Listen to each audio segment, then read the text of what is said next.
സംസ്ഥാന പുരസ്കാരം ലഭിച്ചതിൽ സന്തോഷമെന്ന സംവിധായകൻ ബ്ലസി 9 അവാർഡുകൾ ആടുജീവിതത്തിന് ലഭിച്ചു. ചിത്രത്തിലെ ഗാനങ്ങൾ അംഗീകരിക്കപ്പെടാത്തതിൽ വിഷമമുണ്ടെന്നും അദ്ദേഹം ജനം ടിവിയോട് പറഞ്ഞു. വളരെ സന്തോഷമുണ്ട്. കാരണം അവാർഡ് എന്ന് പറയുന്നത് സർക്കാർ അല്ലെന്നുണ്ടെങ്കിൽ ജൂറിയുടെ ഒരു പ്രത്യേകിച്ച് സ്റ്റേറ്റ് ഗവൺമെൻറ് നൽകുന്ന ഒരു ഓണർ എന്നുള്ള രീതിയിൽ വളരെ അധികം സന്തോഷമുണ്ടാകുന്ന കാര്യമാണ്. പ്രത്യേകിച്ച് 9ഓളം അവാർഡുകൾ ലഭിക്കുന്നു. എനിക്ക് തോന്നുന്നു ഇത് 3ാം തവണയാണ് ബെസ്റ്റ് ഡയറക്ടർ എന്നുള്ള അവാർഡ്.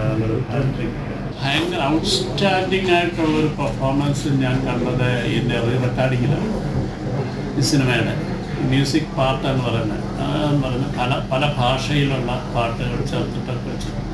അത് എന്നെ കൺസിഡർ ചെയ്യാതെ പോയത് എന്നതിനെക്കുറിച്ച് ആണ് ഞാൻ എൻ്റെ ഖേദം മുഖ്യമായി ഞാൻ പറഞ്ഞത്.